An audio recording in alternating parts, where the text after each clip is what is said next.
হচ্ছে আমরা দুইটা টপিক নিয়ে ক্লাস করব। আমি একটু শুরু করে দিই, হ্যাঁ, আর দেরি না করি। আজকে আমরা দুইটা টপিক নিয়ে ক্লাস করব, একটা নগদ প্রবাহ বিবরণী আর একটা হচ্ছে অব্যবসায়ী প্রতিষ্ঠান।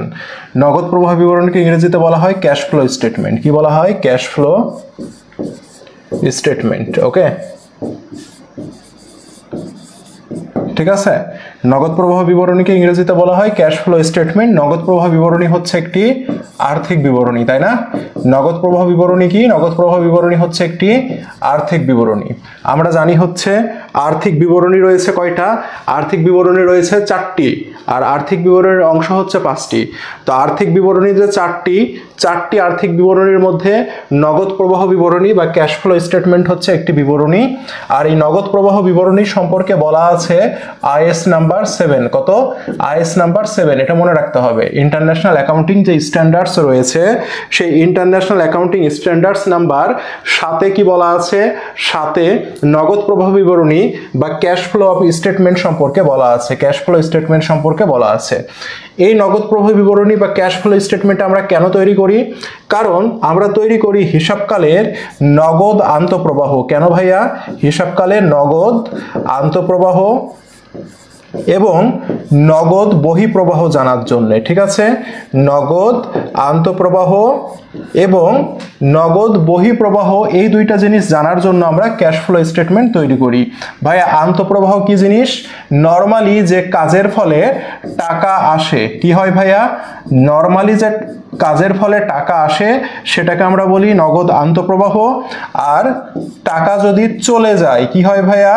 টাকা যদি চলে যায় তাহলে হচ্ছে সেটি বহিঃপ্রবাহ। ক্লিয়ার ভাইয়া?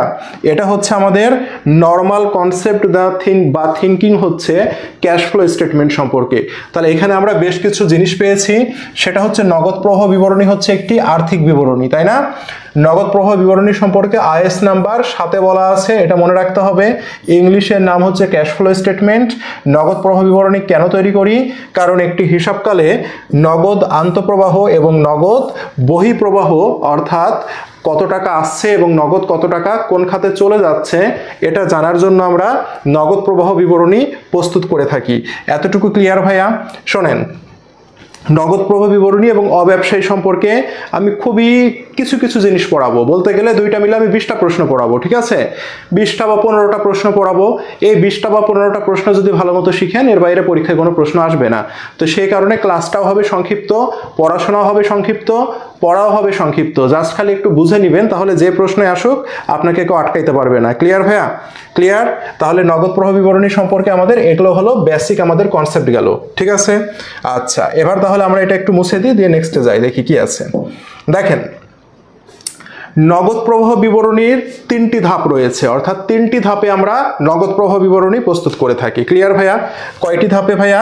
3টি ধাপে হচ্ছে আমরা নগদ প্রবাহ বিবরণী প্রস্তুত করে থাকি। অর্থাৎ নগদ প্রবাহ বিবরণী প্রস্তুত করতে গেলে আমাদের কয়টি ধাপ লাগবে ভাইয়া? 3টি ধাপ লাগবে, তাই না ভাইয়া? 3টি ধাপের প্রয়োজন। ঠিক আছে, নগদ প্রবাহ বিবরণী প্রস্তুত করতে গেলে আমরা কি করব? 3টি ধাপের আমাদের কাজ লাগবে। ঠিক আছে, সেই 3টি ধাপ কি? নাম্বার 1, ঠিক আছে, পরিচালন কার্যক্রম হতে নগদ প্রবাহ। ওকে, এগুলো গুরুত্বপূর্ণ। ঠিক আছে, পরিচালন কার্যক্রম হতে নগদ প্রবাহ। ওকে, নগদ প্রবাহ, পরিচালন কার্যক্রম হতে নগদ প্রবাহ। ইংরেজি নাম জানতে হবে, ক্যাশ ফ্লো ফ্রম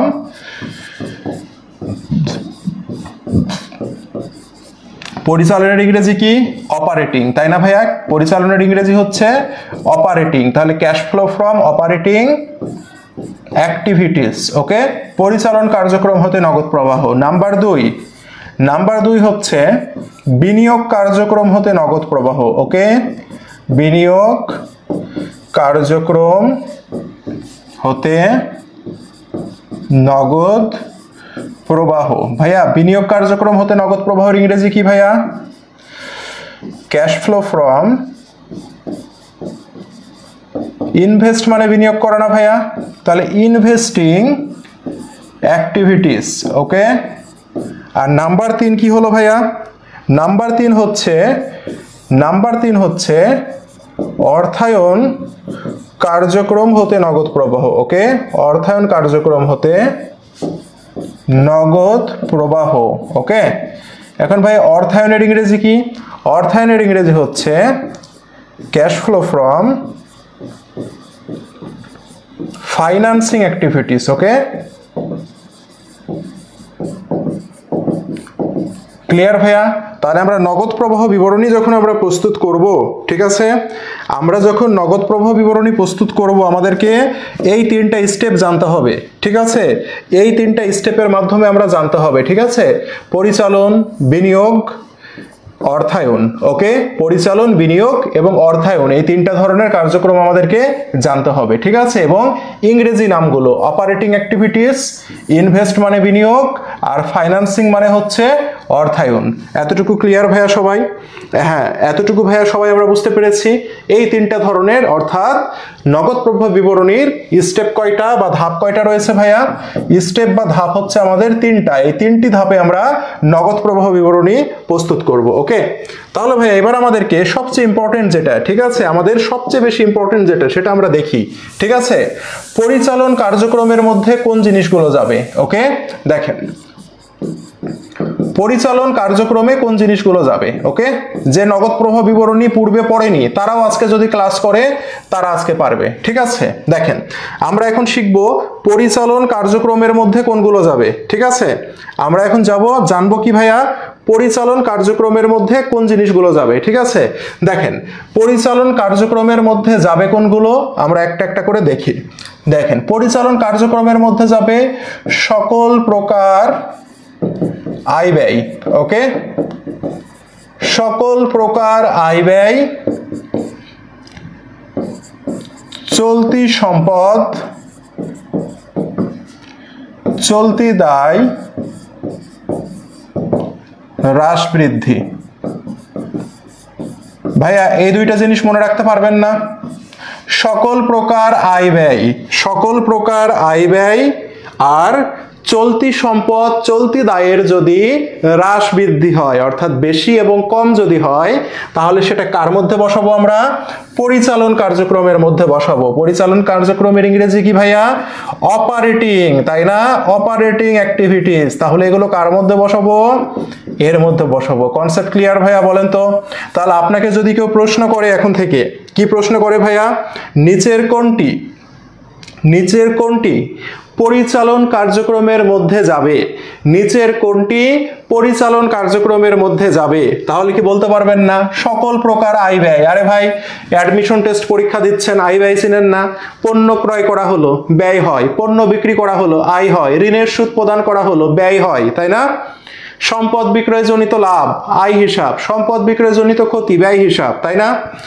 চলতি সম্পদ কি লিখেছি? চলতি সম্পদ চলতি দায়ের হ্রাস এবং বৃদ্ধি। হ্রাস বৃদ্ধি কি জিনিস ভাইয়া? হ্রাস বৃদ্ধি মানে সাপোজ বলবে দেনাদার বৃদ্ধি। কি বৃদ্ধি ভাইয়া? দেনাদার বৃদ্ধি। আরে ভাই দেনাদার যদি বৃদ্ধি পায়, দেনাদার কি? চলতি সম্পদ। না জানলে কি অ্যাডমিশন দেওয়া উচিত হবে? বলেন তো। বৃদ্ধি বলেছে, তার মানে কি হবে? পরিচালন কার্যক্রমের মধ্যে যাবে। তাহলে ভাইয়া মুখস্থ করার কি কোনো দরকার আছে? বলেন। সকল আয় ব্যয় এবং কি? সকল আয় ব্যয় এবং দেনাদার পাওনাদারের হ্রাস বৃদ্ধি কার মধ্যে যাবে? পরিচালন কার্যক্রমের মধ্যে যাবে। আশা করি সবাই আমরা বুঝতে পেরেছি। নেক্সটে যাই। 2 নম্বরে যেন কি পড়েছিলাম বলেন তো? 2 নম্বরে আমরা পড়েছিলাম বিনিয়োগ কার্যক্রম। কি কার্যক্রম ভাইয়া? বিনিয়োগ কার্যক্রম। তাহলে বিনিয়োগ কার্যক্রমের মধ্যে কি যাবে? এখান থেকে আমাদের প্রশ্ন আসবে। ওকে, তাহলে বিনিয়োগ কার্যক্রমের মধ্যে কি যাবে ভাইয়া?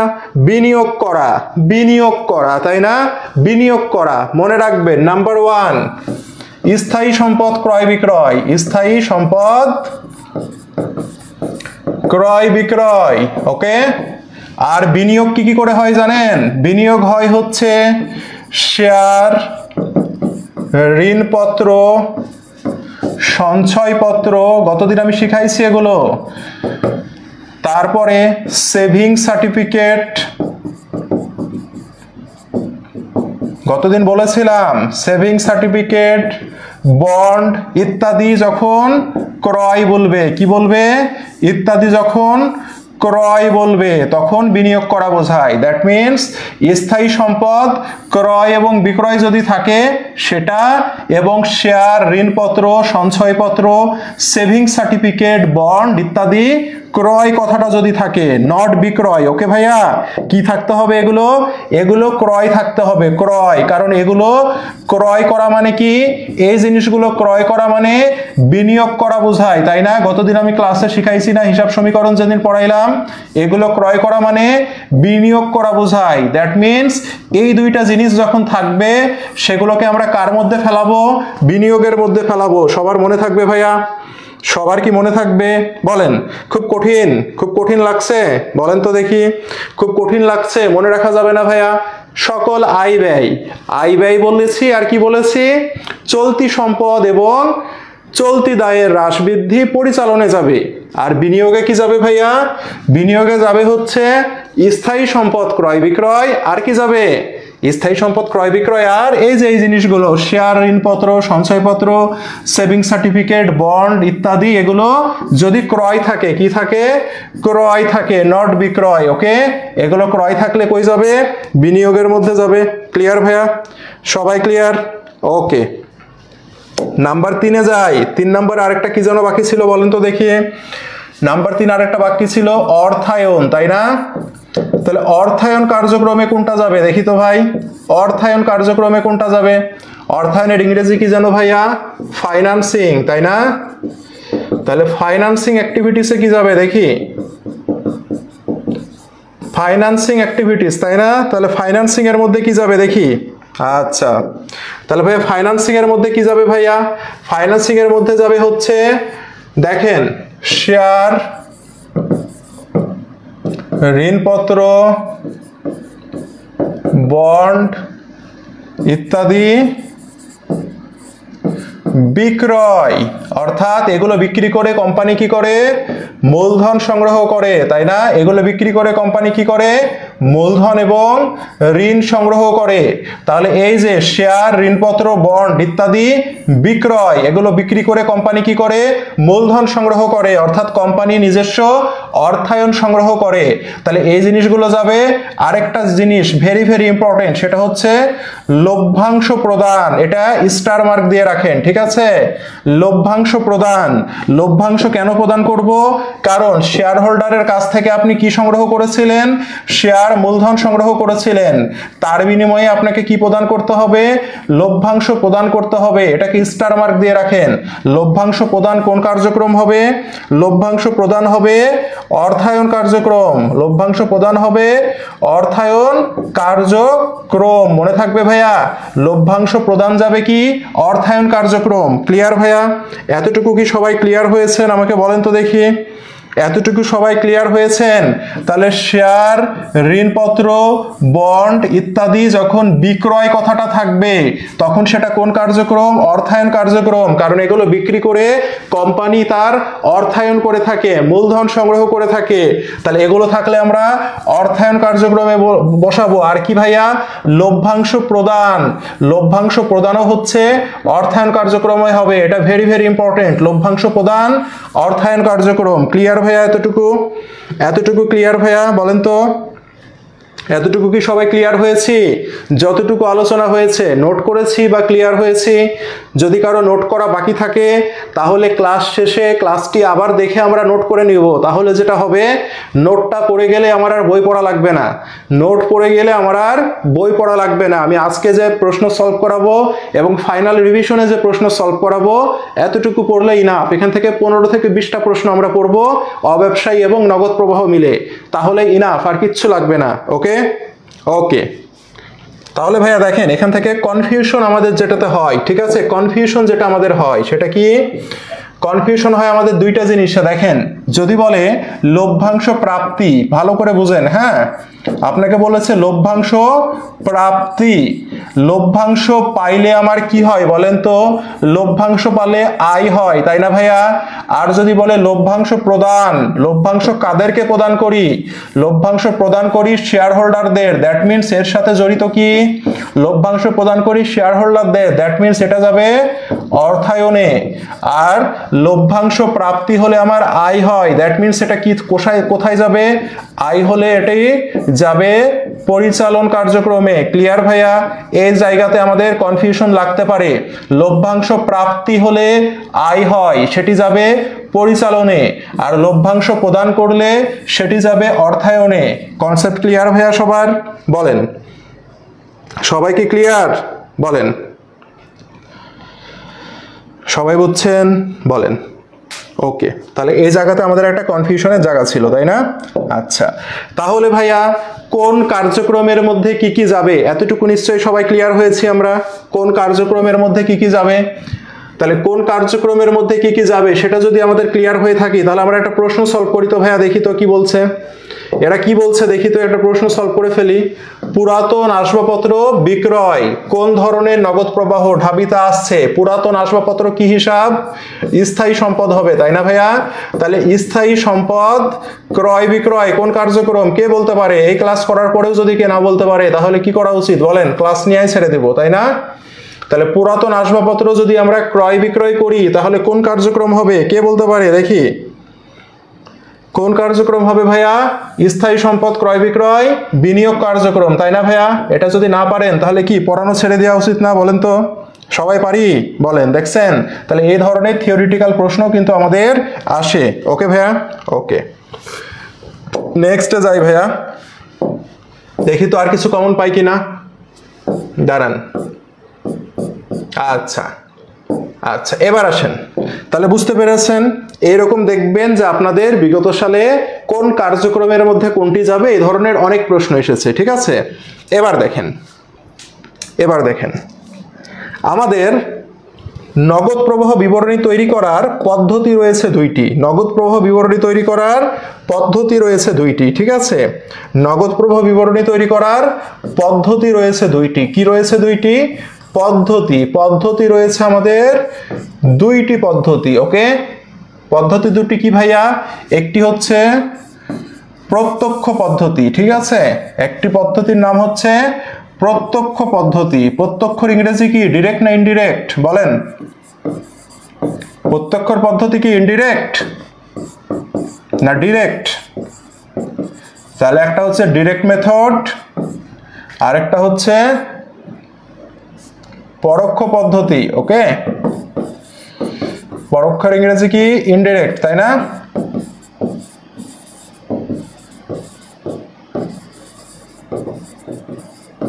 ওকে ওকে, এই দুটি পদ্ধতি রয়েছে, তাই না ভাইয়া? তাহলে প্রত্যক্ষ পদ্ধতি এবং পরোক্ষ পদ্ধতি, এই দুটি পদ্ধতি রয়েছে।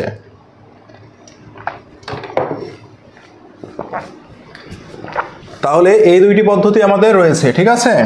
এখন দেখেন ভাইয়া, এই দুইটি পদ্ধতির মধ্যে পার্থক্যটা কোথায়? পার্থক্য শুধু এক জায়গাতেই হবে, ঠিক আছে? পার্থক্য শুধু এক জায়গাতেই হবে। কোন জায়গাতে জানেন? পার্থক্যটা শুধু এক জায়গাতেই হবে। সে জায়গাটা কোনটি ভাইয়া? সে জায়গাটা হবে পরিচালন কার্যক্রমে। কোন কার্যক্রমে? পরিচালন কার্যক্রমে এদের মাঝে পার্থক্য হবে, ঠিক আছে? পরিচালন কার্যক্রমে এদের মাঝে কি হবে? পার্থক্য হবে, অর্থাৎ পরিচালন কার্যক্রমের কাজটা এদের মধ্যে একটু ঝামেলা হয়ে যাবে, ঠিক আছে? আর যে দুইটা কার্যক্রম, অর্থাৎ অর্থায়ন কার্যক্রম এবং বিনিয়োগ কার্যক্রম, অর্থায়ন এবং বিনিয়োগ কার্যক্রমের মধ্যে কোনো পার্থক্য নাই। পার্থক্য শুধু কোন জায়গাতে হবে? যখন আমরা পরিচালন কার্যক্রম করব। যখন আমরা কোন কার্যক্রম করব? পরিচালন কার্যক্রম যখন করব, এই পরিচালন কার্যক্রম করতে যেয়ে আমাদের কি হবে ভাইয়া? এই দুইটার মধ্যে একটি পার্থক্যের সৃষ্টি হবে, ঠিক আছে ভাইয়া? তাহলে পরিচালন কার্যক্রমে আমাদের পার্থক্য হবে, ঠিক আছে?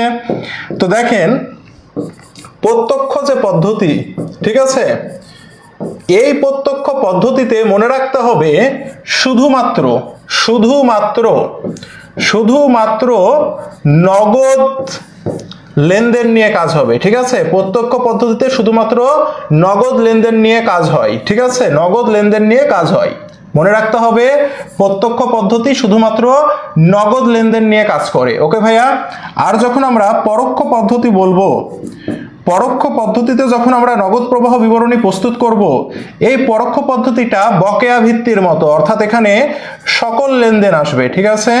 এখানে আমাদের সকল লেনদেন নিয়ে কাজ করতে হবে, সকল লেনদেন নিয়ে কাজ করতে হবে। কোথায় কোথায় কাজ করব সকল লেনদেন নিয়ে ভাইয়া? এই দুইটা পদ্ধতির মধ্যে শুধুমাত্র পার্থক্য হবে কোথায়? শুধুমাত্র পার্থক্য হবে পরিচালন কার্যক্রমে, আর অন্য যে দুইটা কার্যক্রম অর্থায়ন এবং বিনিয়োগে কোনো পার্থক্য নাই। সবাইকে বুঝছি ভাইয়া? বলেন তো। প্রত্যক্ষ পদ্ধতিতে কি হবে? শুধুমাত্র নগদ লেনদেন নিয়ে কাজ হবে, অর্থাৎ নগদ ব্যতীত অন্য কোনো লেনদেন, অনগদ লেনদেন, ধারে লেনদেন এসব আসবে না। ওকে। আর পরোক্ষ পদ্ধতিতে কি হবে? সকল লেনদেন নিয়ে কাজ হবে, দ্যাট মিন্স নগদ অনগদ যা কিছু আছে দুনিয়ার সব আসবে এখানে। ক্লিয়ার ভাইয়া? ওকে। তাহলে এই দুই কার্যক্রমের পার্থক্য হবে কোথায়? পরিচালন কার্যক্রমে। ওকে। এখন কথা হচ্ছে ভাইয়া, আমি কি দেখে বুঝবো যে এটা প্রত্যক্ষ না পরোক্ষ, তাই না? দেখেন, পরোক্ষ পদ্ধতিতে আমরা যখন নগদ প্রবাহ বিবরণী প্রস্তুত করব, প্রশ্নে দেয়া থাকবে নিট লাভ। কি ভাইয়া? নিট লাভ বা নিট মুনাফা দুইটা একই জিনিস।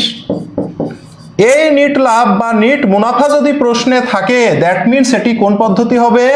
এটি অঙ্কটি আমাকে করতে হবে পরোক্ষ পদ্ধতিতে। মনে থাকবে, এটা ভালো করে নোট করে নেন। প্রশ্নে যদি নিট লাভ বা নিট মুনাফা দেয়া থাকে, তাহলে আমাকে কি করতে হবে? আমার যখন কি থাকবে ভাইয়া? আমার যখন নিট মুনাফা বা নিট লাভ দেয়া থাকবে, তখন আমাকে পরোক্ষ পদ্ধতিতে অঙ্ক করতে হবে। মনে থাকবে, আমাকে প্রশ্নে যখন কি দেয়া থাকবে? নিট লাভ বা নিট মুনাফা বা নিট ক্ষতিও থাকতে পারে প্রশ্নে। নিট লাভ বা নিট মুনাফা বা নিট ক্ষতিও থাকতে পারে প্রশ্নে। তো নিট লাভ বা নিট মুনাফা বা নিট ক্ষতি যদি থাকে, তাহলে অঙ্ক করতে হবে কোন পদ্ধতিতে ভাইয়া? অঙ্ক করতে হবে পরোক্ষ পদ্ধতিতে। ক্লিয়ার ভাইয়া? ওকে। আর প্রশ্নে যদি আমরা দেখি যে নিট লাভ বা নিট ক্ষতি দেয়া নাই, নিট লাভ অথবা নিট ক্ষতি দেয়া নাই, এই দুইটা কি নাই ভাইয়া? দেয়া নাই। দ্যাট মিন্স আমরা প্রত্যক্ষ পদ্ধতিতে অঙ্ক করব। সবাই কি বুঝছেন যে কখন প্রত্যক্ষ হবে আর কখন পরোক্ষ হবে?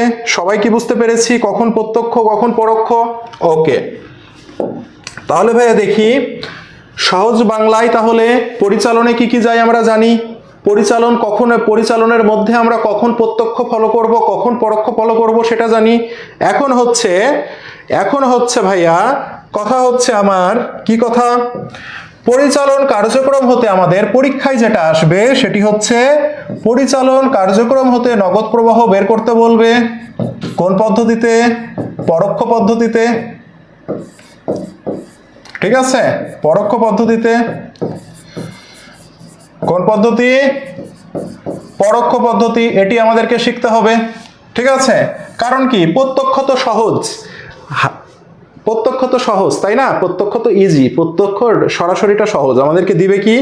আমাদেরকে দিবে হচ্ছে পরোক্ষ পদ্ধতি, আমাদেরকে দিবে পরোক্ষ পদ্ধতি। তাহলে পরোক্ষ পদ্ধতিতে আমরা পরিচালন কার্যক্রম হতে নগদ প্রবাহ বের করা শিখবো এখন। ঠিক আছে, দেখেন তাহলে পরোক্ষ পদ্ধতিতে প্রশ্নে কি দেয়া থাকবে?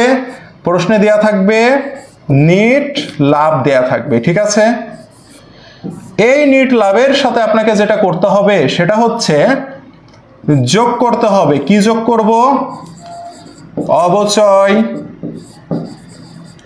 অবলোপন বা শূন্যীকরণ, এগুলো তো একই জিনিস আপনারা জানেন, তাই না?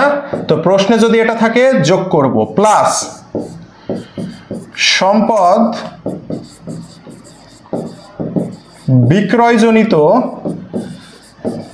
ক্ষতি যদি থাকে যোগ করব, মাইনাস করব কি? সম্পদ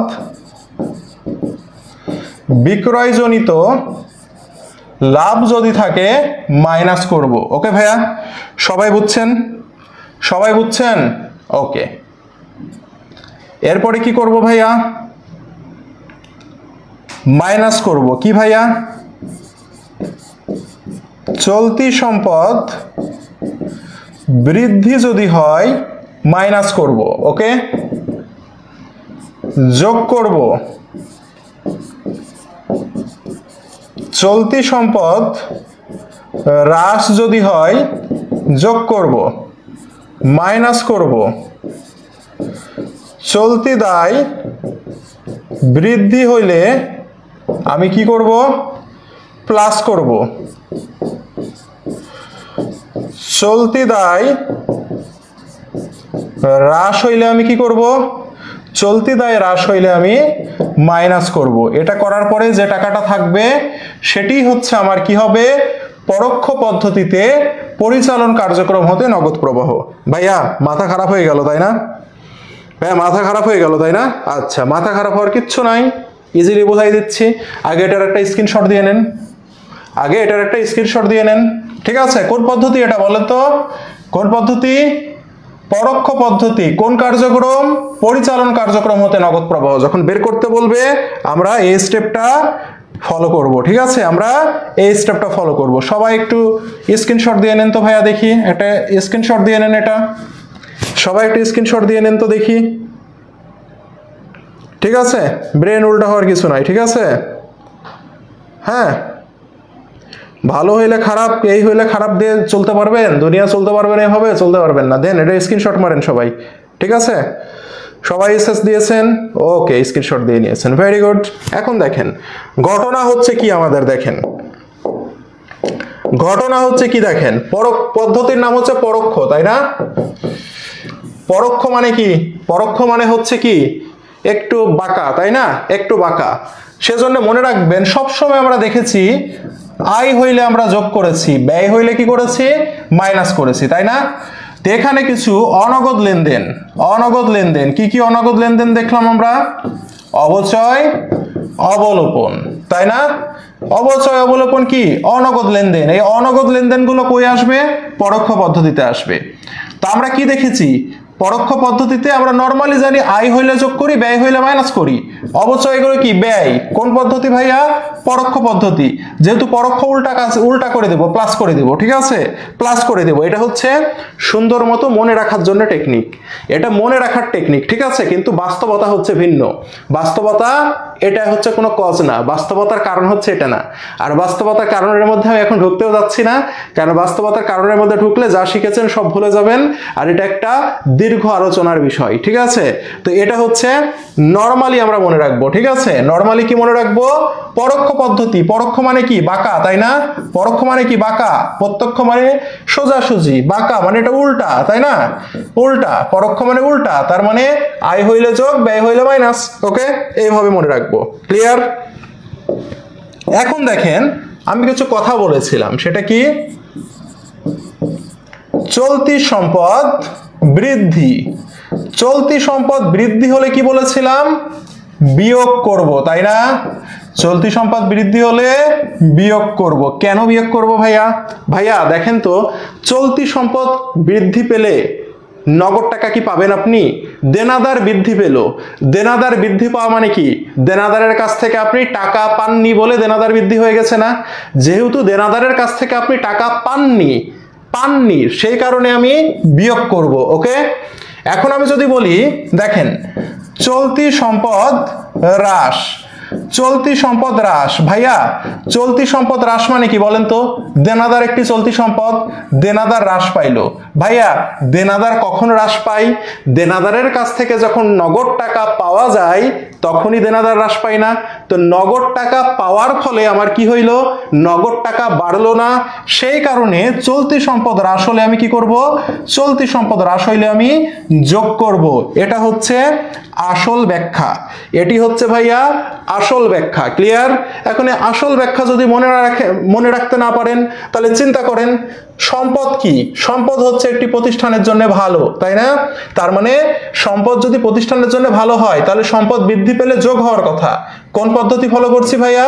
পরোক্ষ পদ্ধতি ফলো করছি। তাহলে যোগ না হয়ে কি হয়ে যাবে? বিয়োগ হয়ে যাবে। এইভাবে মনে রাখতে পারেন। ওকে, আবার দেখেন দায়, চলতি দায়। ভাইয়া দায় কি একটি প্রতিষ্ঠানের জন্য ভালো? দায় তো অবশ্যই ভালো না। তার মানে কি? দায় যখন বৃদ্ধি বলবে, দায় যখন বেড়ে যাবে, তো এটা তো আমার জন্য ভালো না। দায় বেড়ে গেলে কি হয়? মাইনাস, আমি মাইনাসের দিকে চলে যাচ্ছি, তাই না? কিন্তু কোন পদ্ধতি ফলো করছি? পরোক্ষ পদ্ধতি ফলো করছি, সেজন্য উল্টা কাজ করব, যোগ করে দিব। এইভাবেও আপনি মনে রাখতে পারবেন। ক্লিয়ার ভাইয়া? সবাই ক্লিয়ার ভাইয়া? বলেন তো দেখি, সবাই ক্লিয়ার? এইভাবে আপনি মনে রাখতে পারেন। সবাই ক্লিয়ার? এটা কি সবাই বুঝতে পেরেছি আমরা ভাইয়া? বলেন তো। এভাবে আপনি সুন্দর করে মনে রাখতে পারেন। তাহলে আমরা কি এতটুকু ক্লিয়ার হয়েছি ভাইয়া যে পরোক্ষ পদ্ধতিতে পরিচালন কার্যক্রম যখন আমি নির্ণয় করব তখন আমি কোনটা যোগ করব কোনটা বিয়োগ করব করে আমি কি নির্ণয় করব, এতটুকু কি সবাই ক্লিয়ার হয়েছি? এখন আমরা দেখব যে আমরা কতটুকু ক্লিয়ার হয়েছি সেটাই আমরা এখন তৈরি করা মানে বোঝার চেষ্টা করব। ভাইয়া দেখেন তো প্রশ্নটা বুঝেন, নিচের কোনটি প্রত্যক্ষ পদ্ধতিতে তৈরিকৃত নগদ প্রবাহ বিবরণীতে দেখানো হয়? কি পদ্ধতি বলেছে? প্রত্যক্ষ পদ্ধতি। ভাইয়া প্রত্যক্ষ পদ্ধতিতে আমি সবসময় কি বলেছিলাম? নগদ লেনদেনগুলো আসে, তাই না? আর পরোক্ষতে আমি কি বলেছিলাম ভাইয়া বলেন তো? পরোক্ষতে আমি কি বলেছিলাম? পরোক্ষতে আমাদের সকল লেনদেন আসে, তাই না? সকল লেনদেনগুলো আসবে। ক্লিয়ার ভাইয়া? পরোক্ষতে সকল আসবে। জানতে চেয়েছে প্রত্যক্ষ পদ্ধতিতে, তাহলে বলেন তো এই চারটির মধ্যে কোনটিতে নগদ আছে? আসবাবপত্র বিক্রয়জনিত ক্ষতি কি লেনদেন ভাইয়া? অনগদ লেনদেন, তাই না? অনগদ লেনদেন। ক্ষতি কি কখনো নগদ টাকায় হয়? ক্ষতি কি নগদ টাকায় আদান প্রদান হয়? হয় না। বাকিতে বলে দিয়েছে, তার মানে কি ধারে লেনদেন নগদ না? অবচয়, অবচয় অনগদ লেনদেন। সরবরাহকারীকে নগদ প্রদান, এই যে নগদ প্রদান বলেছে, তাহলে উত্তর ভাইয়া ঘ হবে না? বলেন তো উত্তর কি ঘ হবে না? ইয়েস অর নো ভাইয়া? পার্থক্যটা কি বুঝতে পেরেছেন ভাইয়া? সবাই কি পার্থক্যটা বুঝতে পেরেছেন? কি বলা হলো এখানে? সবাই কি বুঝতে পেরেছেন? তাহলে এগুলো কি পরীক্ষায় ভুল করে আসা যাবে? আমরা স্টুডেন্টরা এটাই পরীক্ষাতে ভুল করে চলে আসি, কারণ পরীক্ষাতে যখন দিবে অপশনগুলো একটু চেঞ্জ করে দিবে তখনই মাথাটা খারাপ হয়ে যায়। এই প্রশ্নের মূল কনসেপ্ট কি? মূল কনসেপ্ট হচ্ছে ভাইয়া কোন পদ্ধতি বলেছে? প্রত্যক্ষ পদ্ধতি বলেছে, তাই না? কোন পদ্ধতি? প্রত্যক্ষ পদ্ধতি। তাহলে ভাইয়া প্রত্যক্ষ মানে কি? প্রত্যক্ষ পদ্ধতিতে কি তৈরি করছি? নগদ প্রবাহ তৈরি করছি। দ্যাট মিন্স প্রত্যক্ষ মানে তো সোজা। এই প্রত্যক্ষ পদ্ধতি শুধুমাত্র নগদ লেনদেন নিয়ে কাজ করবে, রাইট ভাইয়া? সোজাসুজি খেলবে এরা, তাই না? তাই এটাই চাচ্ছে। তার মানে নগদ লেনদেন এই চারটির মধ্যে কোনটা? এটি নগদ লেনদেন, এটি উত্তর। তাহলে আর কোনো কথা নাই। ওকে। আর হচ্ছে যদি বলে পরোক্ষ পদ্ধতি, তাহলে পরোক্ষ পদ্ধতি মানে তো আঁকা বাঁকা উল্টা। তো পরোক্ষ পদ্ধতিতে নগদ লেনদেন নিয়ে যখন কাজ করব এরা আবার একটু ঘাটটা বাঁকা করে নিবে, নিয়ে বলবে আমি শুধু নগদ না আমি সকল লেনদেন নিয়ে কাজ করব। ঠিক আছে? বেঈমান, এরা হচ্ছে বেঈমান। ঠিক আছে? ওকে, ক্লিয়ার ভাইয়া? কি ব্যাপার এক্সট্রা কথা হচ্ছে কেন? সুন্দর ব্যবহার করছি সে কারণে এক্সট্রা কথাবার্তা হচ্ছে? এখনই আবার খারাপ ব্যবহার করা শুরু করে দিই নাকি? তখন ভালো হবে না? এখনই খারাপ ব্যবহার করা শুরু করে দিই তখন ভালো হবে নাকি? দেখেন এই যে গুচ্ছতে প্রশ্ন এসেছে না, গুচ্ছ 21-22 প্রশ্ন এসেছে তো নাকি? দেখেন পরিচালন নগদ প্রবাহ নির্ণয়ে কোনটি নিট মুনাফার সাথে যোগ করতে হবে? আমাকে আগে বলেন যে নিট মুনাফা কোন পদ্ধতিতে থাকে? নেট মুনাফা পরোক্ষ পদ্ধতিতে থাকে, তাই তো নাকি? তাহলে পরোক্ষ পদ্ধতি মানে কি? বাঁকা কাজ করব আমি। কি কাজ? বাঁকা কাজ, উল্টা কাজ, তাই না? তাহলে সম্পদকে কি নিট মুনাফার সাথে যোগ করতে হয়? না। অবচয়, হ্যাঁ অবচয় কি হিসাব? ব্যয় হিসাব। তাহলে এই ব্যয়কে আমি কি করব? নিট মুনাফার সাথে যোগ করে দিব। উত্তর হবে কি? উত্তর হবে ব্যয়, তাই না ভাইয়া? বিক্রয়জনিত বিনিয়োগ, বিনিয়োগ হচ্ছে সম্পদ, তাই না? তাহলে সম্পদ বিক্রয়জনিত মুনাফা বলেছে, তাহলে সম্পদ বিক্রয়জনিত মুনাফাকে আমি কি করি? বিয়োগ করি। সবাই কি বুঝতে পারছেন ভাইয়া? সবাই কি বুঝতে পারছেন বলেন? সবাই বুঝছেন ভাইয়া? সবাই কি বুঝতে পেরেছেন বলেন? সবাই কি বুঝতে পেরেছেন বলেন? ওকে, থ্যাংক ইউ। নেক্সটে যাই। দেখেন খুব সুন্দর একটা ম্যাথ দিয়েছে, ম্যাথটা আমরা করি। ঠিক আছে? দেখেন কি বলেছে? পরোক্ষ পদ্ধতিতে অপারেটিং কার্যক্রমের মাধ্যমে নিট তাজা না, নিট তাজা সরবরাহ না, নিট টাকা সরবরাহ হয়েছে। আচ্ছা, কত টাকা সরবরাহ হয়েছে? ঠিক আছে, তাহলে কোন কার্যক্রম ভাইয়া? অপারেটিং কার্যক্রম। অপারেটিং কার্যক্রম মানে কি? অপারেটিং কার্যক্রম মানে হচ্ছে পরিচালন কার্যক্রম, তাই না ভাইয়া? অপারেটিং কার্যক্রম মানে পরিচালন কার্যক্রম। আর পরোক্ষ পদ্ধতি মানে উল্টা পদ্ধতি। প্রশ্নে কি দেয়া আছে? নিট আয় দেয়া আছে, তাহলে নিট আয় লিখি। নিট আয় 1,45,000 টাকা, রাইট? ওকে। অবচয় কোন পদ্ধতি ভাইয়া? পরোক্ষ পদ্ধতি।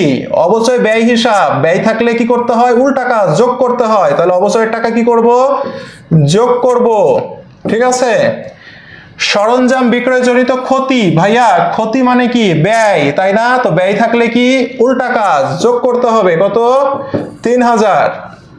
দেনাদার হ্রাস পেয়েছে। ভাইয়া সম্পদ কি কমে যাওয়া ভালো? সম্পদ কমে যাওয়া ভালো না, কিন্তু যেহেতু উল্টা পদ্ধতি সে কারণে সম্পদ কমে গেলে কি করতে হয়? যোগ করতে হয়। মজুত পণ্য অগ্রিম ব্যয় বেড়েছে। ভাইয়া মজুত পণ্য চলতি সম্পদ, অগ্রিম ব্যয়ও চলতি সম্পদ। চলতি সম্পদ বেড়ে গেলে তো ভালো হয়, তাই না? বেড়ে গেলে ভালো হয়, কিন্তু যেহেতু এটা উল্টা পদ্ধতি খারাপ করে দিতে হবে, উল্টা করে দিতে হবে, মাইনাস করে দিতে হবে। 5,000 টাকা ও 4,000 টাকা, তাহলে 5,000 মাইনাস 4,000 মাইনাস। ওকে, তাহলে আমাদের অঙ্ক শেষ। এখন যেটা হবে সেটাই হচ্ছে অপারেটিং অ্যাক্টিভিটিসের টাকা। সবাই কি বুঝতে পেরেছি ভাইয়া? না বুঝলে কি করতে হবে বলেন? না বুঝলে কি করতে হবে বলেন? হাতের লেখা এত খারাপ হয়ে গেল এদিকে। সবাই কি বুঝছি? সবাই কি বের করতে পারবো বলেন তো? অপারেটিং অ্যাক্টিভিটিস কি সবাই বের করতে পারবো? পরিচালন কার্যক্রম হতে নগদ প্রবাহ সবাই কি বের করতে পারবো ভাইয়া বলেন তো? বলেন, সবাই কি বের করতে পারবো? কঠিন আছে না সহজ আছে বলেন? অঙ্ক যদি দেয় নগদ প্রবাহ থেকে, এই যে ম্যাথটা করাইলাম, এই ম্যাথ আসার সম্ভাবনা 95%। নগদ প্রবাহ থেকে যদি ম্যাথ দেয়, এই ম্যাথ আসার সম্ভাবনা 95%। ওকে, যারা নগদ প্রবাহ এতদিন করেননি, সাহস করে বা করেও কোনো একুল উকুল ধরতে পারেননি, আজকে কি তার কাছে একটু হলেও সহজ লেগেছে বলেন তো? একটু বলেন, বলেন আজকে কি একটু হলেও সহজ লেগেছে বলেন? যারা এতদিন নগদ প্রবাহ নিয়ে অনেক সাফার করেছেন, মাথা খারাপ হয়ে গেছে, ভয় পেয়েছেন, ধরেননি, তাদের কাছে কি একটু হলেও সহজ লেগেছে? ঠিক আছে, মোহাম্মদ আসিফ খুব বেশি বকছেন কিন্তু, ঠিক আছে? এত বেশি বকা ভালো না। ওকে, মোহাম্মদ আসিফ খুব বেশি বকা হয়ে যাচ্ছে। ওকে, এত বেশি বকা ভালো না। ক্লিয়ার ভাইয়া? সবাই ক্লিয়ার তাহলে বলেন? তাহলে ভাইয়া নেক্সটে যাই আমরা, ঠিক আছে? নেক্সটে যাই, দেখি দেখেন কি বলেছে। দেখেন, নগদ লভ্যাংশ প্রদান। ভাইয়া লভ্যাংশ প্রদান করলে যেন কার মধ্যে যায় বলেন তো? লভ্যাংশ প্রদান করলে যেন কার মধ্যে যায় বলতে পারেন কিনা দেখেন তো? লভ্যাংশ প্রদান করলে কার মধ্যে যায় বলেন? লভ্যাংশ প্রদান করলে কার মধ্যে যায় বলেন? বলেন, লভ্যাংশ প্রদান করলে কার মধ্যে যায় ভাইয়া বলেন তো? লভ্যাংশ প্রদান করলে অর্থায়ন, তাই না? Already discussed. যদি বলে লভ্যাংশ প্রাপ্তি, তাহলে কার মধ্যে যাবে ভাইয়া? এই কথাটা যদি বলতো তাহলে কার মধ্যে যেত? লভ্যাংশ প্রাপ্তি মানে সেটি হয়ে যেত আয়, তাই না? তাহলে লভ্যাংশ প্রাপ্তি বললে আয় হয়ে যেত, আর আয় বললে কার মধ্যে যেত? পরিচালনে যেত, তাই না? আর লভ্যাংশ প্রদান বলেছে যাবে কার মধ্যে? অর্থায়নের মধ্যে যাবে। ক্লিয়ার ভাইয়া? Very good, thank you. নেক্সটে যাই। দেখেন, এটাই যে আপনাদের জগন্নাথ বিশ্ববিদ্যালয়ের একটা ম্যাথ। হ্যাঁ, একটু ব্যতিক্রম ম্যাথটা, জগন্নাথ বিশ্ববিদ্যালয়ের ম্যাথ এটা, ঠিক আছে? এটা কিসের ম্যাথ? জবি মানে জগন্নাথ বিশ্ববিদ্যালয়ের ম্যাথ এটা, ঠিক আছে? এই ম্যাথটা হচ্ছে অনেক ইম্পর্টেন্ট, বিগত সালে হয়তো আসতে দেখেছেন, তাই না? এই ম্যাথটাও হচ্ছে অনেক ইম্পর্টেন্ট, বিগত সালে হয়তো আসতে দেখেছেন, মাথা টাথা খারাপ হয়ে গেছে, তাই না?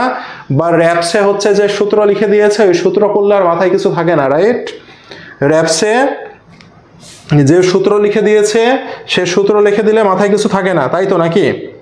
আচ্ছা, দেখেন এই ম্যাথটা আমি খুব সহজে করে দিচ্ছি ভাইয়া, দেখেন খুব সহজে। ভাই দেখেন তো কি বলেছে। মনে করো বকেয়া ভিত্তিক হিসাব পদ্ধতিতে কোনো কোম্পানির বিক্রিত পণ্যের ব্যয় 3 লাখ টাকা, বাকিতে ক্রয় 20,000 টাকা, মজুত পণ্য বৃদ্ধি 50,000 টাকা, পণ্য বাবদ কত টাকা পরিশোধ করবে? পণ্য বাবদ কত টাকা পরিশোধ করবে? পরিশোধ করবে মানে কি? নগদ পরিশোধ করবে, তাই না? পরিশোধ তো আমি নগদ দিয়ে করি, তাই তো নাকি? নগদ পরিশোধ করবে কত টাকা সেটাই জানতে চাচ্ছে। কি বাবদ? পণ্য বাবদ। অর্থাৎ পণ্য সংক্রান্ত কিছু লেনদেন দিয়ে দিয়েছে, বিক্রিত পণ্যের ব্যয়, বাকিতে ক্রয়, মজুত পণ্য বৃদ্ধি, আপনাকে বলছে পণ্য বাবদ নগদ কত টাকা পরিশোধ করবেন আপনি, তাই না ভাইয়া? ওকে, তাহলে এটি আমাদেরকে জানতে যাচ্ছে। ওকে, খুব সহজে ভাই একটি দেখেন তো, খুব সহজে একটা জিনিস দেখেন। দেয়া আছে কি? বিক্রিত পণ্যের ব্যয়। কি দেয়া আছে? বিক্রিত পণ্যের ব্যয় দেয়া আছে, তাই না? ভাই আমাকে একটু কষ্ট করে বলেন তো বিক্রিত পণ্যের ব্যয় কি হিসাব? একটু কষ্ট করে বলেন তো ভাই, বিক্রিত পণ্যের ব্যয় কি হিসাব? একটু কষ্ট করে বলেন আমাকে যে বিক্রিত পণ্যের ব্যয় কি হিসাব, এতটুকু খালি বলেন আমাকে। একটু কষ্ট করে বলেন যে বিক্রিত পণ্যের ব্যয় কি হিসাব, একটু কষ্ট করে বলেন। রমজান আলী বলছে ব্যয় হিসাব, very good, Ramzan Ali chance হয়ে গেছে ইনশাল্লাহ। রমজান আলী বলছে বিক্রিত পণ্যের ব্যয় হচ্ছে ব্যয় হিসাব, ভেরি গুড।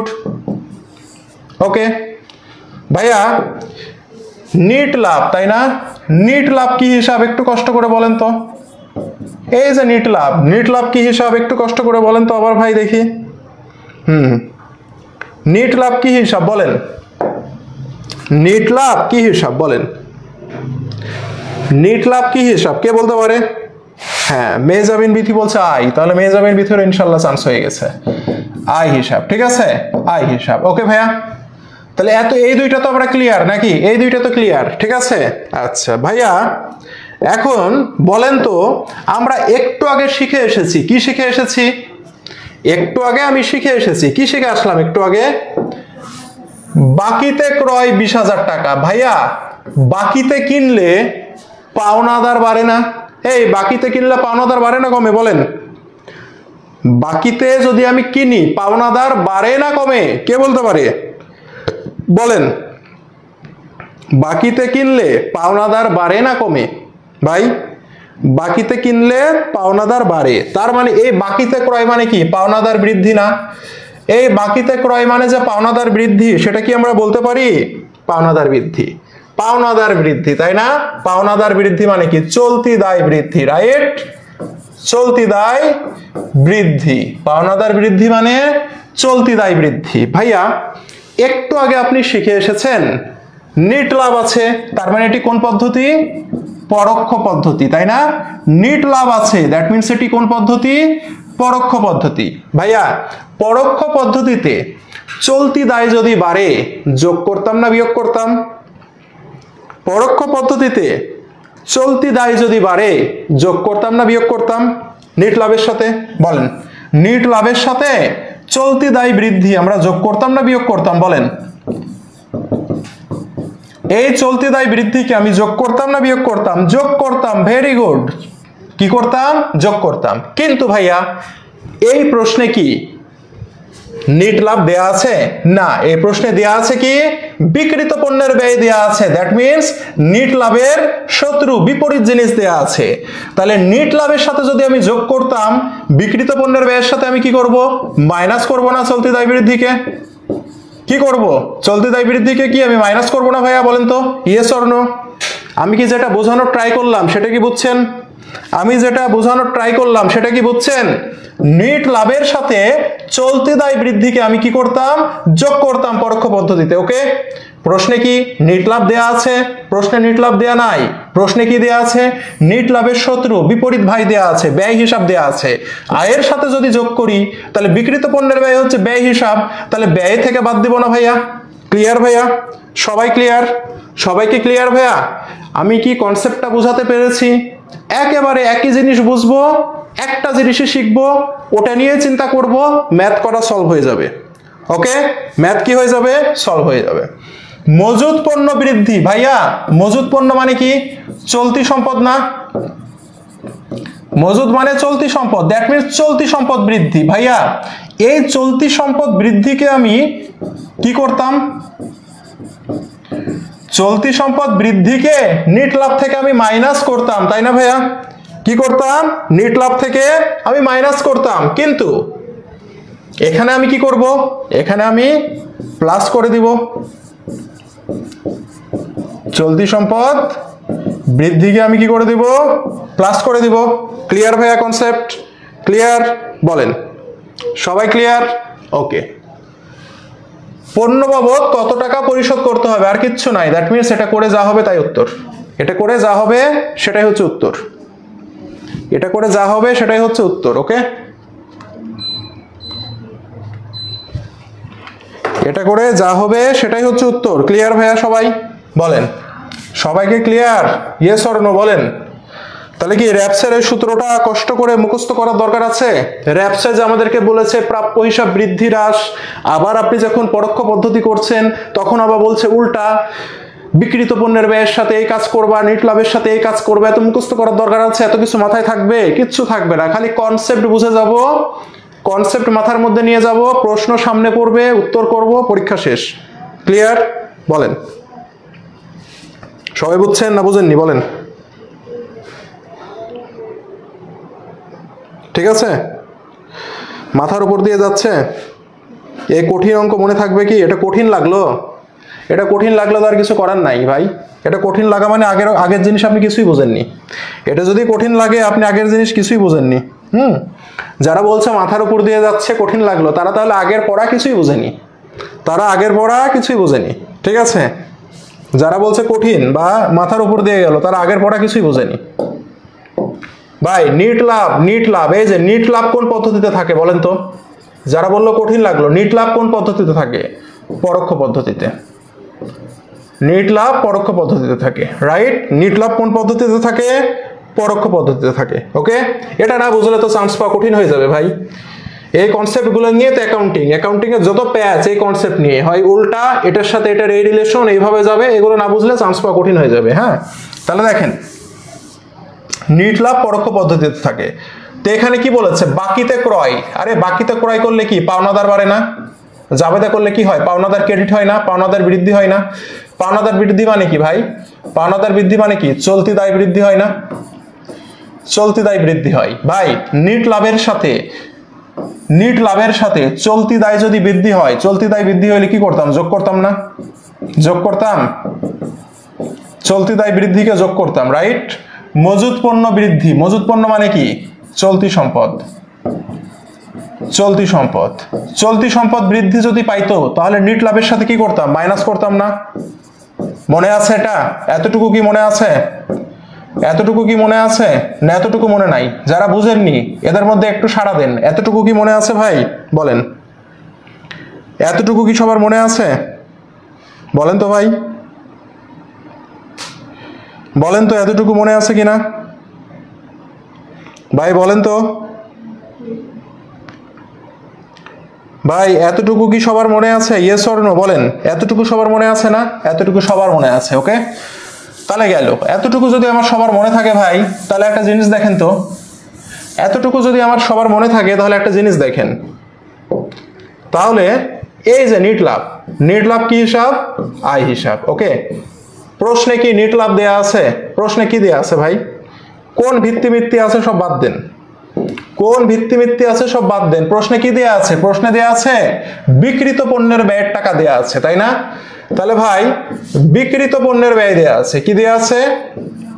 বিক্রিত পণ্যের ব্যয়। ভাই বলেন তো, এই নিট লাভের সাথে বিক্রিত পণ্যের ব্যয়ের সম্পর্কটা কেমন? নিট লাভের সাথে বিক্রিত পণ্যের ব্যয়ের সম্পর্কটা কেমন বলেন? নিট লাভের সাথে বিক্রিত পণ্যের ব্যয়ের সম্পর্কটা কেমন? ভালোবাসার নাকি মারামারির সম্পর্ক? বলেন। বিক্রিত পণ্যের ব্যয় হচ্ছে ব্যয়, তাই না? তার মানে এর সাথে সম্পর্কটা হচ্ছে বিপরীত সম্পর্ক। কি সম্পর্ক? বিপরীত সম্পর্ক। তাহলে এটি যদি আয় হয়, এটি হচ্ছে কি? ব্যয়। তাহলে ভাই বলেন তো, যেই জিনিস আপনি নিট লাভের সাথে যোগ করেছেন, সেই জিনিস বিক্রিত পণ্যের ব্যয় থেকে আপনি বাদ দিবেন না? বলেন বলেন, সেটাই তো করবেন নাকি? যেহেতু সম্পর্কটা বিপরীত, এই দুইটার মাঝে যেহেতু সম্পর্ক বিপরীত, তাহলে যে জিনিস আপনি নিট লাভের সাথে যোগ করলেন, সেই জিনিস আপনি বিক্রিত পণ্যের ব্যয় থেকে বাদ দিবেন না? দিবেন। চলতি সম্পদ বৃদ্ধি কি করেছেন? মাইনাস করেছেন নিট লাভের সাথে, তাহলে এখানে কি করবেন? যোগ করবেন।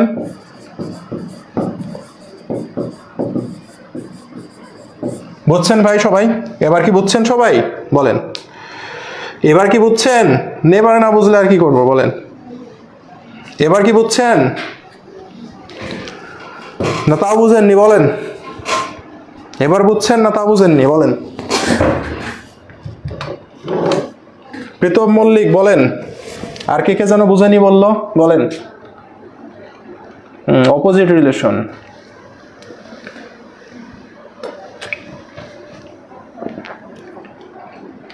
ওকে, তাহলে কি আর কঠিন লাগবে? মাথার উপর দিয়ে গেল না নিচ দিয়ে গেল? বলেন এবার। এবার বুঝতে পারছি, মাথার নিচ দিয়ে যাবে বুঝেছি, তবে পুরোটা না। আপনি আর পুরোটা বুঝতে হবে না, যা বুঝেছেন এটাই থাকেন। তাহলে মাথার নিচ দিয়ে গেল না উপর দিয়ে গেল? বলেন। এখন আপনি যদি চলতি সম্পদ চলতি দায় না চিনেন, আপনি যদি বাকিতে ক্রয় করলে যে পাওনাদার বৃদ্ধি পায়, এই জিনিসগুলো যদি না বুঝেন, তাহলে তো ভাই সমস্যা, তাই না?